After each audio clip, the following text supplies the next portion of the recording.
Maligayang pagdating sa aming channel. Dito, isasama ka namin sa isang kakaibang paglalakbay sa mundo ng mga abandonadong istruktura. Sama-sama nating tuklasin ang mga bahay, gusali at iba pang lugar na niluma at kinalimutan ng panahon. Pinagsama-sama namin ang mga karanasan mula sa iba't ibang explorer upang mas maintindihan at maramdaman mo ang bawat kwento sa likod ng bawat sulok. Tara, samahan mo kami sa mga nakaraan at saksihan ang mga misteryong bumabalot sa bawat pader. Mag-subscribe, mag-like at i-on ang notification para updated ka sa mga bagong uploads araw-araw. Ginagaya ng panahon, unti-unti nitong sinisira ang lahat. Pinapahina nito, patuloy nitong kinakain, unti-unting nabubulok at hindi ito tumitigil. Maghanda kayo dahil ang ipapakita namin sa inyo ngayon ay isang bagay na hindi pa ninyo kailanman nakikita at isa rin itong bagay na tila hindi dapat umiiral. Ang kastilyong ito na parang galing sa isang fairy tale ay nagmula pa noong ika-17th siglo. Panahong ang France ay pinamamunuan pa ng mga hari at reyna. Sinasabing ito ay dating tirahan ng dating hari ng France at ginagamit niya ito bilang kanyang bahay bakasyonan. Ngunit hindi siya naging mabuting kapitbahay hanggang sa nagalit sa kanyang mga tao sa bayan at sinalakay ang kanyang lugar. Pagkatapos noon, hindi na siya kailanman bumalik sa kahanga-hangang ganda na ito. Lumipas ang mga dekada na walang sino mang pumapasok dito hanggang sa nagpasya ang pamilyang La Roche na pangalagaan ng lugar at iligtas ito mula sa tuluyang pagkasira. Nanirahan ng pamilya rito sa loob ng maraming siglo at iniwan nila ang kanilang bakas sa buong lugar. Ang huling nanirahan dito ay si Madeleine Collec. Pumanaw siya noong bandang 1990 at wala nang naiwan upang protektahan ang kagandahang ito mula sa muling pag-aabandona. Ito ang pinakamanililitong lugar na aming na-explore sa channel na ito. Pumasok tayo sa loob at ipakita ang mga labi ng dating dakilang lugar. Maligayang pagbabalik sa Bros of DK. Ako si Leslie at ngayon ay may isa na naman akong kahanga-hangang dokumentaryo na ipapakita sa inyo. Nasa loob ako ng isang kastilyong Pranses mula noong ika-18th siglo. Oo, isa na naman, isa pang kastilyo mula sa Bros of DK. At ngayong linggo, masasabi ko ulit, nasa loob ako ng isang kastilyong Pranses mula noong ika-18th siglo. Ito ang pinakamanililitong at pinakamagandang makasaysayang lugar na napuntahan ko. Ilang beses ko na itong nasabi pero ito talaga ang totoo. Naituwento ko na sa inyo ang buong kasaysayan ng lugar na ito, kung paanong si Madeleine ang huling nanirahan dito hanggang bandang 1990-1991, kaya mahigit 31 taon na itong abandonado. Kita na ang pagkasira at sabik akong ipakita sa inyo ang buong lugar. Simulan na natin ang episode na ito. Talagang excited ako at ipapakita ko sa inyo ang lahat ng matatagpuan sa kastilyong ito.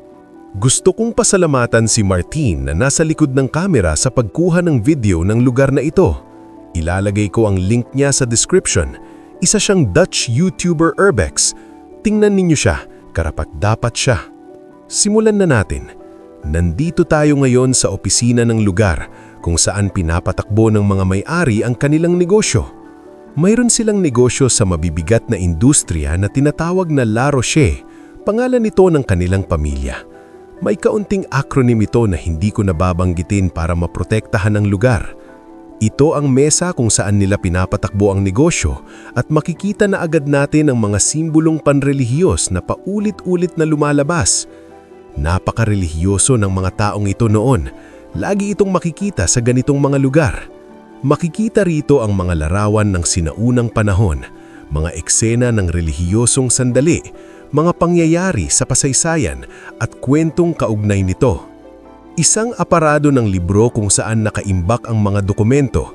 Ipapakita ko sa inyo. Sa likod ng mga pintuang ito na bahagyang nakatago, naroon ang lahat ng dokumento ng kumpanyang La Roche. Tingnan ninyo ito.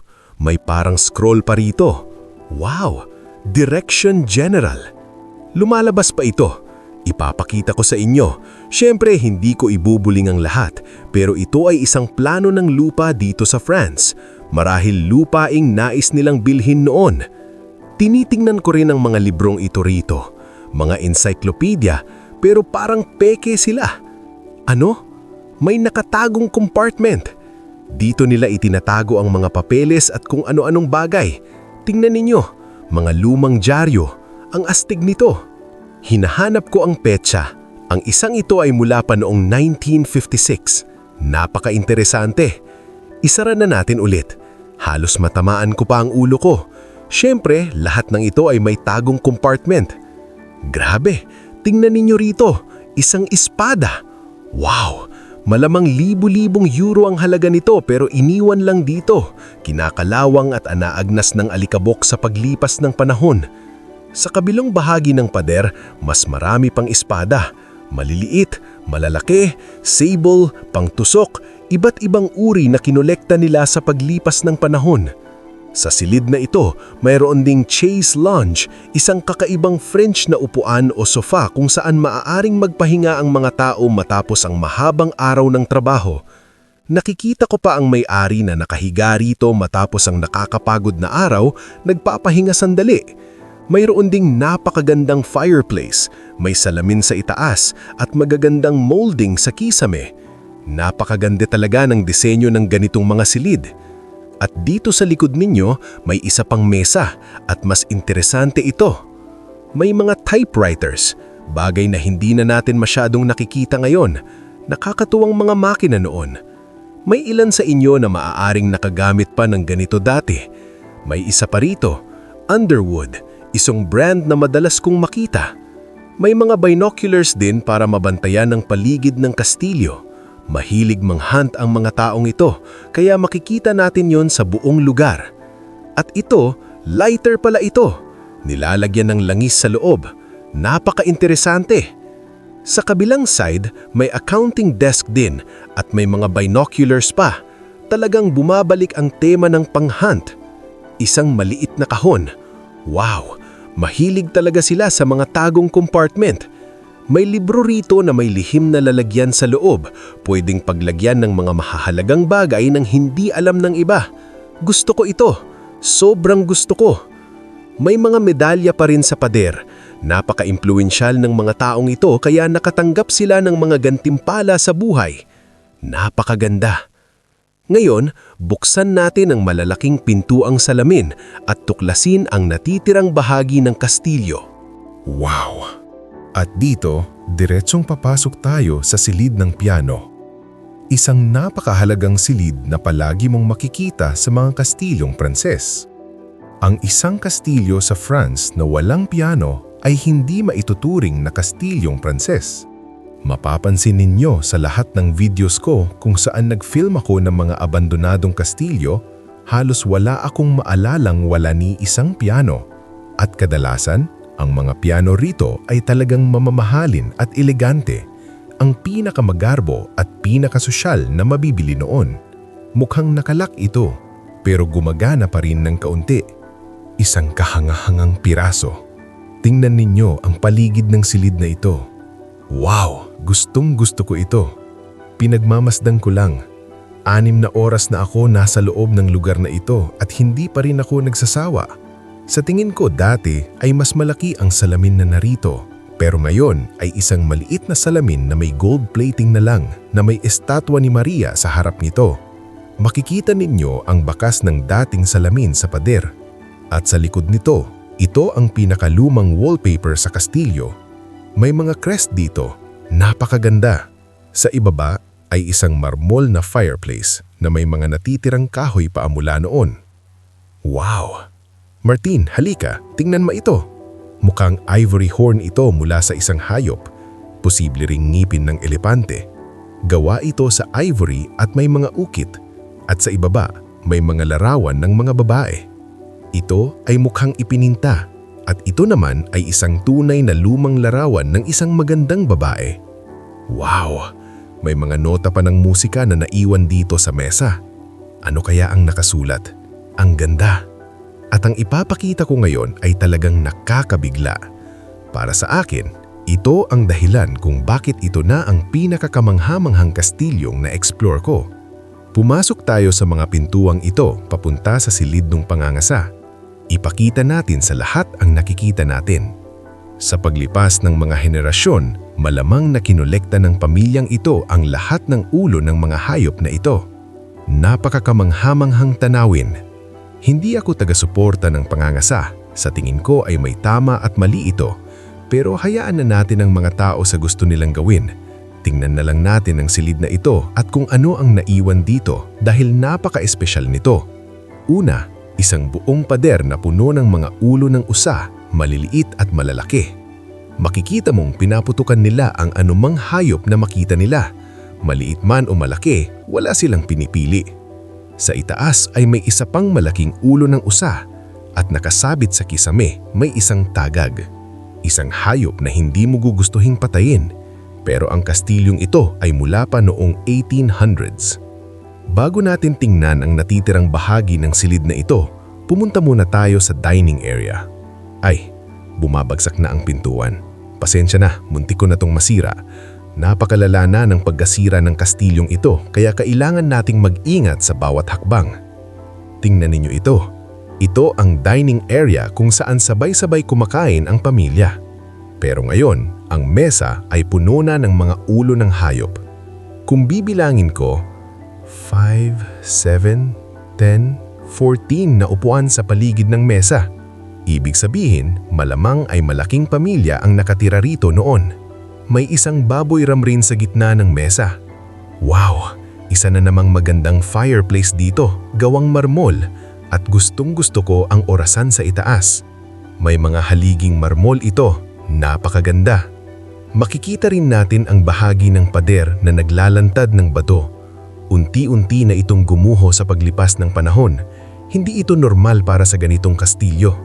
Sa itaas, may mga gandang molding sa kisame, talagang kahanga-hanga. Lumibot tayo sa mesa. Makikita ang kabilang bahagi ng mga ulo ng hayop. At dito sa maliit na cabinet, may mga statwa, mga ukit na mukhang gawa sa brass. At ito, ang nakikita natin ay ang family crest ng pamilyang ito. Makikita ninyo ito sa buong kastilyo. Ipapakita ko pa sa inyo habang nagpapatuloy ang video. Wow! Isa na namang magandang cabinet na may crest din sa itaas. At makikita ninyo, ang kristal na baso ay naririto pa rin matapos ang maraming taon. Balik tayo sa silid ng pangangasa. Ipapakita ko sa inyo ang paligid. Ito ay isang hayop na hindi natin nakikita. Sa tingin ko ay isang fox ito. Matagal na itong pinatay. Kawawa naman. Tingnan ninyo ang chandelier. Gawa ito sa mga sungay ng usa na pinagdikit-dikit. May mga ngipin pa ng baboy ram sa gitna. Wow! Hindi pa ako nakakita ng ganitong chandelier. Napaka-espesyal. Mas marami pang ulo ng hayop dito. Kung tama ako, ang hayop na ito ay isang uri ng lobo, posibleng extinct na ngayon. Nakalagay dito, April 23, 1868. Doon ito pinatay. Grabe. At sa itaas, marahil ito ang pinakamalaking usa na pinatay ng pamilyang ito. May isa pang mabangsig na lobo sa pader. 1883, January 20 ito pinatay. Hindi pa natin masyadong tinitingnan ng mga muebles pero napakaganda rin dito. Karaniwan ay dinedetalye ko sila pero dito hindi mo maalis ang tingin mo sa mga ulo ng hayop. Wow!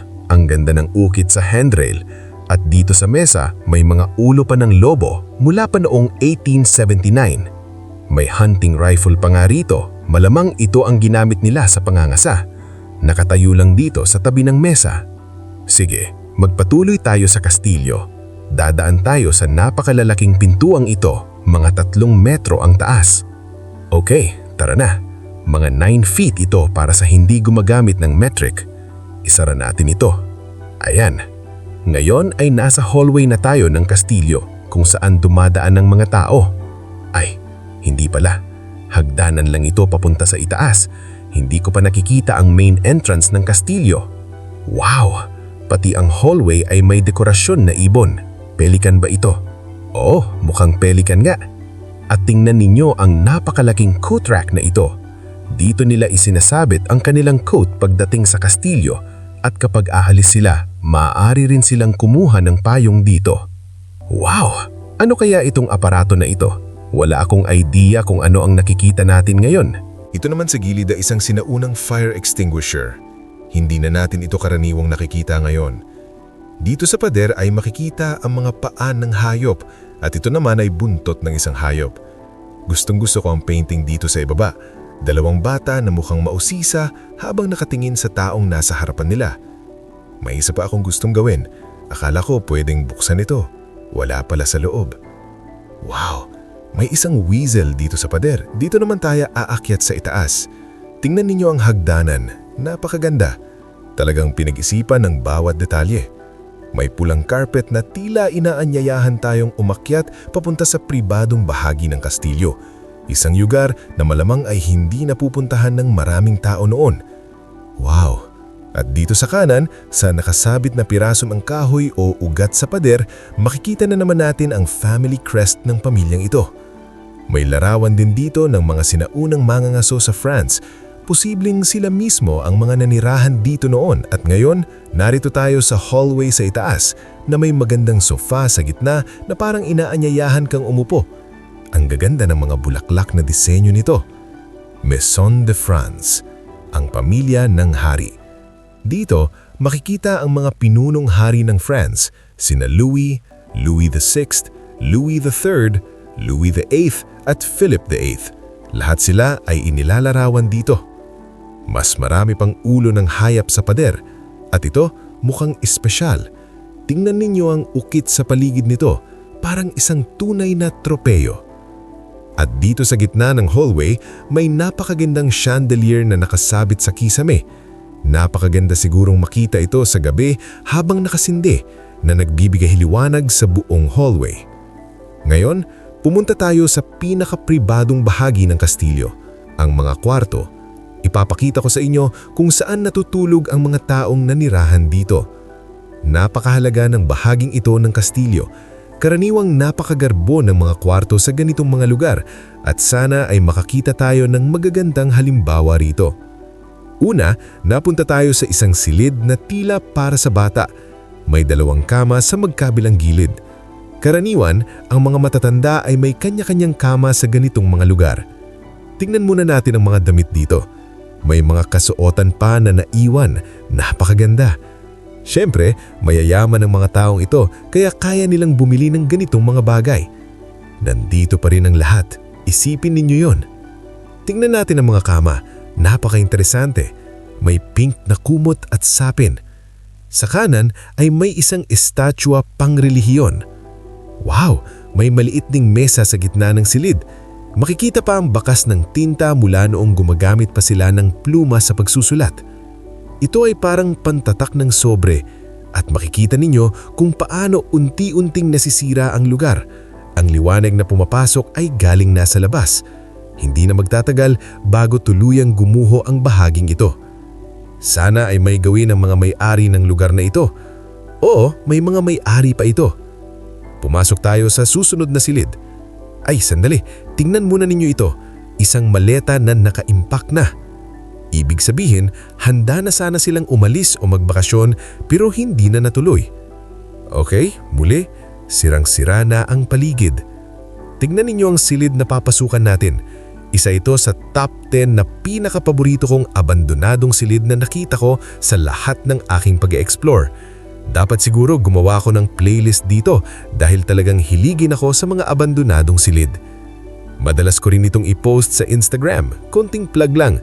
Kung hindi pa kayo nakasubaybay sa Instagram ko, tignan nyo. Nasa description ang link. Nagpo-post ako linggo-linggo tungkol sa mga lugar na pinupuntahan ko. Sige, magpatuloy tayo. Kaya kong tagmasdan ng kagandahang ito magpakailanman. Ang mga blue na detalye ay napakaganda. Ito ay tinatawag na heaven bed. At sa tingin ko, ito ang master bedroom ng kastilyo. Dito natutulog ang mga may-ari ng kastilyo. Makikita ninyo, maayos pa rin ang kama kahit lumipas na ang maraming taon. At si Mrs. Madeline, ang huling nanirahan dito, malamang ito ang kwarto niya.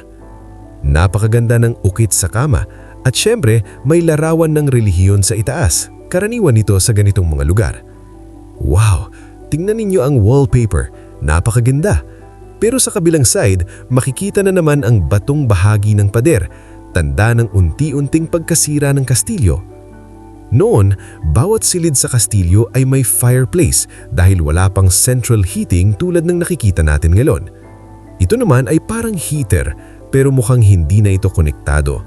Pinutol na ito at malamang ay idinagdag lang matapos itayo ang kastilyo. Wow! Gustong-gusto ko ang kahon na may disenyo ng makasaysayang tagpo. Dito inilalagay ang mga alahas. May isang makapal na libro din tungkol sa mga halaman, hayop at mga sakit sa buong mundo. Isa itong malaking medical encyclopedia. Isang sulya pa sa kwarto at dito sa gilid ang babaeng nanirahan dito, si Mrs. Madeline. Dito sila naghahanda tuwing umaga sa harap ng vanity na ito. Isa na naman ito sa pinakamagaganda na nakita ko habang nag-e-explore ng mga abandonadong lugar. Napakagandang piraso, pero unti-unti na ring nasisira. Ang mga kurtina ay kapareho ng estilo ng kama at dito sa kaliwa ay may cabinet na may parehong uri ng ukit.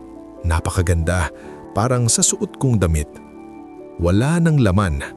Kahit ang mga maliliit na mesa sa tabi ng kama ay kahanga-hanga. Gustong-gusto ko ang hinabing disenyo sa harapan nito. May mga maliliit na libro sa ibabaw at isang relihiyosong larawan. Magdalene. Siya ang dating may-ari ng lugar na ito. At ito ay isang maliit na Bibliyang pangmisyon. Sige, magpatuloy tayo. Ilipat natin ang upuang ito para mabuksan ang pinto. Natatakpan pa rin. Kailangan ko pa itong itulak. Ito pala ang banyo. Hindi. Hindi tayo papasok dito. Diyos ko, bumabagsak na ito. Kailangan kong mag-ingat. Kita ninyo kung paano na nakatagilid ang cabinet? Ang sahig ay unti-unti nang gumuho. Hindi na ako papasok. Pero iyon ang banyo na konektado sa napakagandang kwarto na ito. Bumalik tayo sa hallway. Magpatuloy tayo. Mukhang ginamit itong malaking storage area matapos maabandona ang kastilyo. May mga bagong bagay at may mga luma rin. Hindi malinaw kung para saan ito ginamit. Makikita dito ang isang bagong kama, nasa packaging pa at iniwan lang. Marahil balak nilang ayusin ang lugar pero hindi na natuloy. Nakakalungkot. Pumasok tayo sa isa pang napakagandang kwarto na, sa kasamaang palad, ginamit din bilang imbakan. Makikita ang kama sa ilalim ng mga gamit, malamang ay kwarto ito ng bata. May baby crib pa nga sa harap. Napakaganda kahit maliit lang ang silid. Sa harap natin ay may salamin at maliit na cabinet na may mga salaming elepante sa ibabaw. Ang ganda. At dito naman ay isang walk-in dresser. Makikita ninyo na nakasabit pa rin ang mga damit ng dating nakatira. Amoy damit pa rin dito. Parang bago pa. Parang kakagaling lang sa laundry. Ang galing. May maliit na kahon para sa paglilinis ng sapatos at iba't ibang gamit. May cabinet para sa mga sombrero. Pati ang mga kahon ng sombrero ay nandito pa rin. Mga bowler hat ito. Subukan nga ako. Matagal ko na itong gustong suot. Tingnan ninyo, ang sosyal tignan. Sige, ibalik ko na. At dito sa harap natin ay isang safe. Mukhang nakalock pa rin. Oo, hindi ito nabubuksan. Dumaan tayo sa kwarto. Nakikita ko ang maliit na pintuan doon sa dulo at naiintriga ako. At isa na namang banyo ito. May bathtub na may mga maliliit na paa sa ilalim pero hindi ito gaanong ka-espesyal. Ang wallpaper ay nagbabalat na rin. Nakalimutan kong ipakita ito. Ito ang toilet ng kwarto. Isang typical na French toilet na may tangke sa itaas. Tingnan sana natin ang balkone. Susubukan kong buksan pero mukhang matagal nang hindi ito binubuksan. Sa kasamaang palad, hindi na bumubukas ang bintana, kaya magpatuloy na lang tayo. Ipapakita ko ang natitirang bahagi ng lugar. Dito ay isa pang hallway, hindi kasing ganda ng una pero maayos pa rin. May hagdan paakyat sa 4 na palapag papunta sa itaas. Pupuntahan natin iyon mamaya. Wow! Tingnan ninyo ito. Hindi ito painting kundi mga certificate. Ito ang parehong babae na nakita natin sa ibaba sa piano room. Siya ay Maria Constance, bahagi ng pamilya.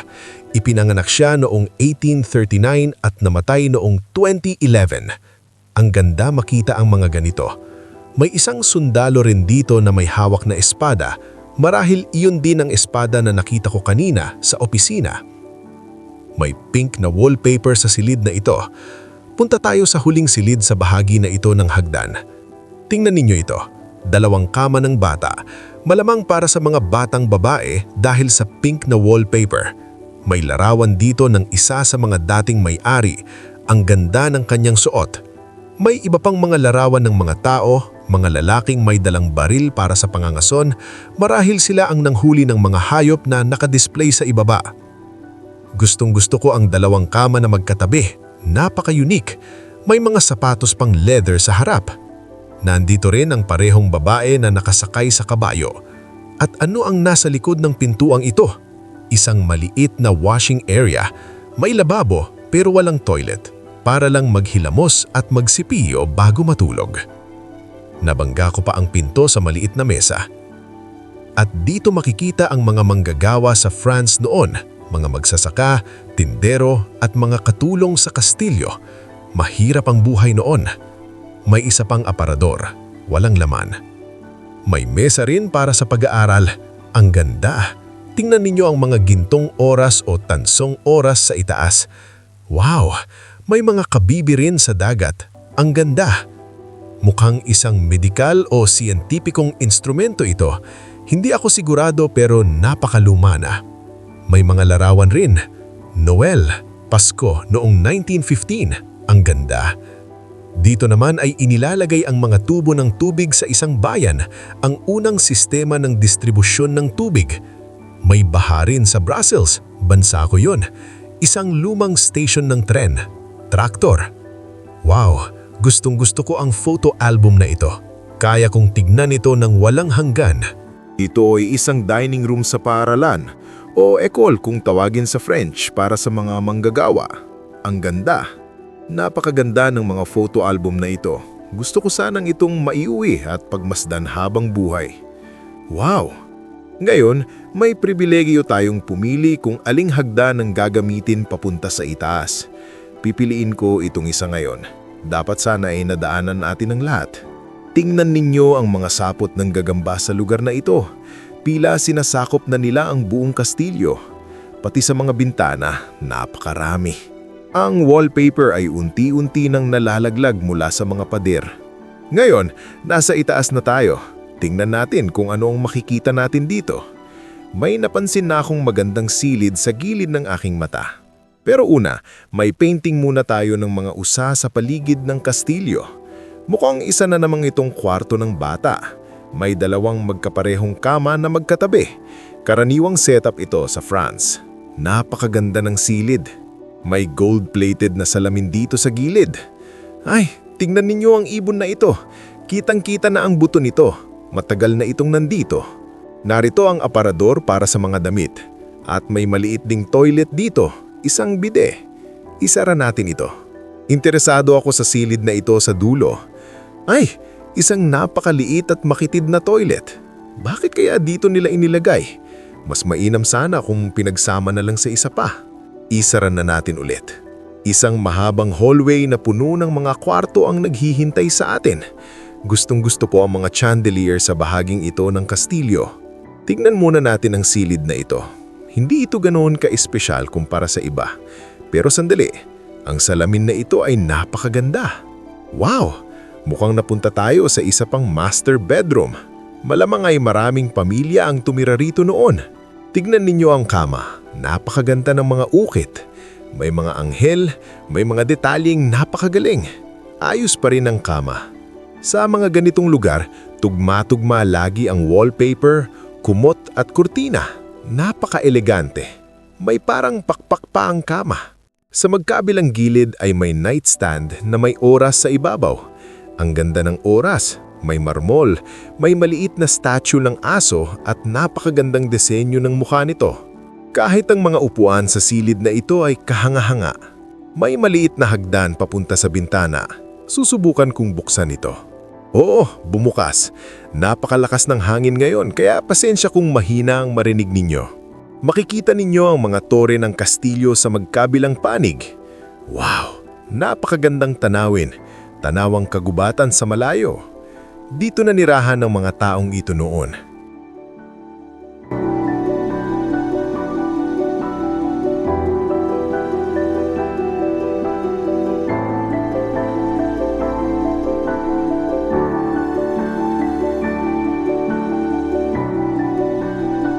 At sa kabilang bahagi ng silid, may maliit na salamin. Napakaliit kumpara sa ibang gamit dito. Sa itaas ng marmol na fireplace, may mga lalagyan, marahil para sa langis. May mga kandila rin. Siguradong napakaganda kapag gabi at nakasindi ang mga ito. Wow! Ang aparador na ito. Parehong estilo ng kama. May ukit at muka sa ibabaw. Napakakamangha. Ay! Ang tunog na iyon. Hindi ko gusto. Nakakatakot. Ang upholstered na upuan sa sulok ay napakaganda rin. Magpatuloy tayo sa kaliwa. At muli, nasa hallway na tayo. Ngayon mula sa itaas. Makikita ninyo ang chandelier na nakasabit pababa. Ano ito? Natuklab na lahat. Mukhang kwarto ito. Oo nga, bumagsak na ang wallpaper mula sa kisima. Napakasama na ng kondisyon ng silid na ito. Malungkot sabihin, pero parang hindi na ito maibabalik sa dati. Malamang ay gigibain na lang ito kung walang gagawin ng may-ari. Parehong estilo ng kama tulad ng nasa ibabaw. May magagandang ukit. Ayos pa rin ang kama at ang mga detalye ay naroroon pa rin. Hindi ako magsasawang tignan ng pader na ito.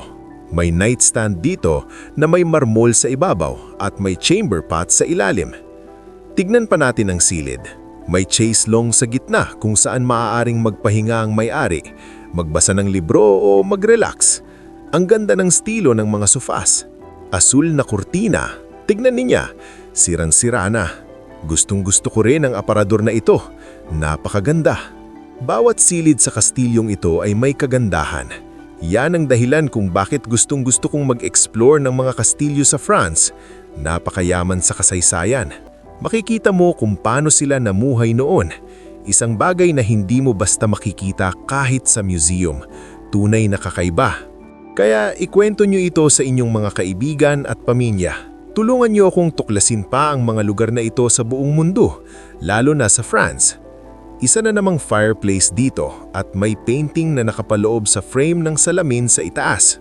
Dito, makikita ang isang lingkod na naghahain ng pagkain sa mga maharlika. Naipakita ko na sa inyo ang buong kastilyo ng pamilya Laroche, ang kanilang maranyal na tirahan at mga gamit na naiwan. Ngayon, dadalhin ko naman kayo sa tirahan ng mga katulong, ang servants' quarters. Napaka-interesante rin dahil hindi karaniwang pumupunta rito ang pamilya. Ibang-iba ang itsura nito. Punta tayo roon ngayon. Ngayon, nasa ibaba na naman tayo sa hallway. Ngunit kung napansin ninyo, may isang pintuan doon na papunta sa ibang bahagi ng kastilyo. Makikita agad ang pagbabago sa taas ng kisima habang pumapasok tayo dito. At narito na tayo sa unang silid ng mga katulong. Mabait ang pamilya Laroche kaya binigyan nila ng maayos na cabinet ang mga katulong. Ito ang kanilang maliit na dining area. Dito sila nagpapahinga matapos ang mahabang araw na trabaho. May magagandang ukit pa rin kahit dito. May mga simpleng gamit tulad ng kandila at oil lamp. Wow! At lahat ng mga larawan nito sa paligid. Napakaganda rin. Talagang kamangha-mangha. At may natitira pang isang gamit panglinis dito.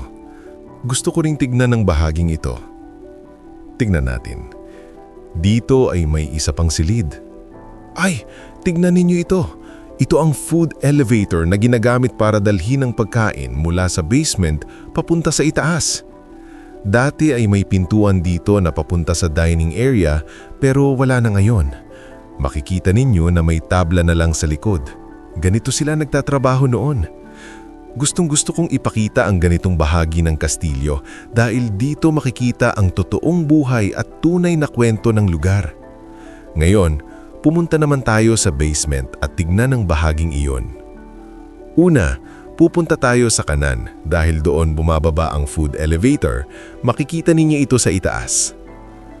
At dito sa kaliwa ay ang kusina. Wow! Napakalaking kusina at malamang ay maraming tatulong ang nagtatrabaho rito. Dito rin siguro sila kumakain. Posible ring tumutulong sila sa pamilya sa mga bukid. May mga telepono rito. Marami.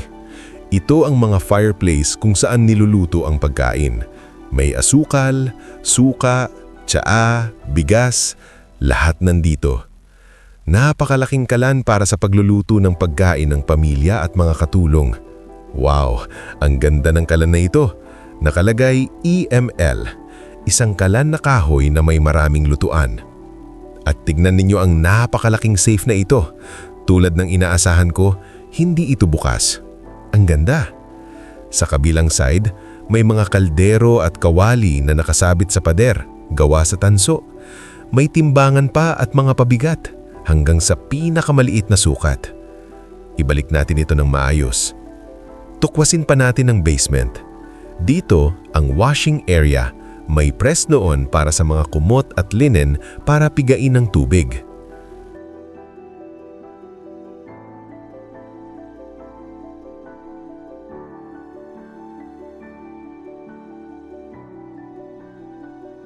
Dito naman nakaimbak ang lahat ng bed linen ng kastilyo.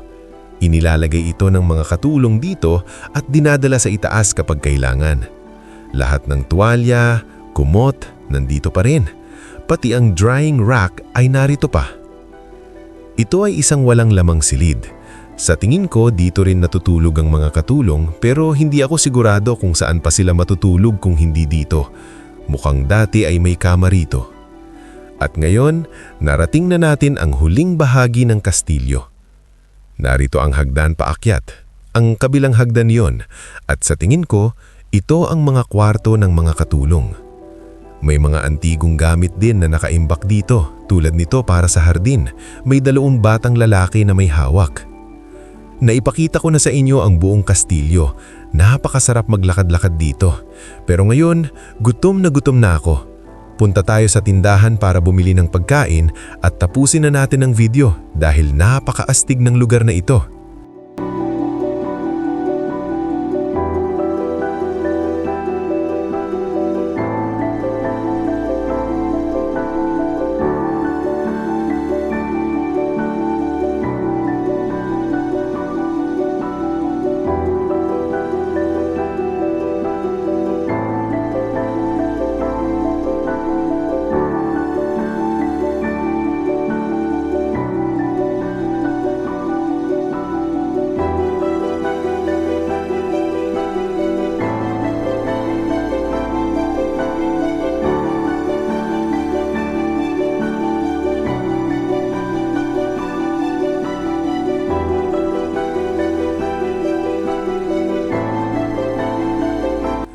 Matapos ang 7 oras sa loob ng kastilyo, oras na para mag-relax, mag-enjoy ng gabi at mag-barbecue. Maanhang! At oo, magpapahinga na lang kami. Maraming salamat sa inyong panonood ng episode ngayong linggo. Napakagandang lugar, napakayaman sa kasaysayan at napakagarbo. Alam kong gusto ninyo ito tulad ko. Kung nagustuhan ninyo ang video, paki-like ito, mag-subscribe kung bago kayo, at mag-iwan ng komento. Mukhang ayos na ang barbecue, kaya magkikita tayo ulit sa susunod na linggo para sa panibagong magandang episode. Paalam, mahal ko kayong lahat. Bye! Sana'y nasiyahan kayo sa ating exploration. Huwag kalimutang mag-subscribe para sa mas marami pang adventures na tulad nito at i-click ang notification bell para updated ka sa bawat bagong video.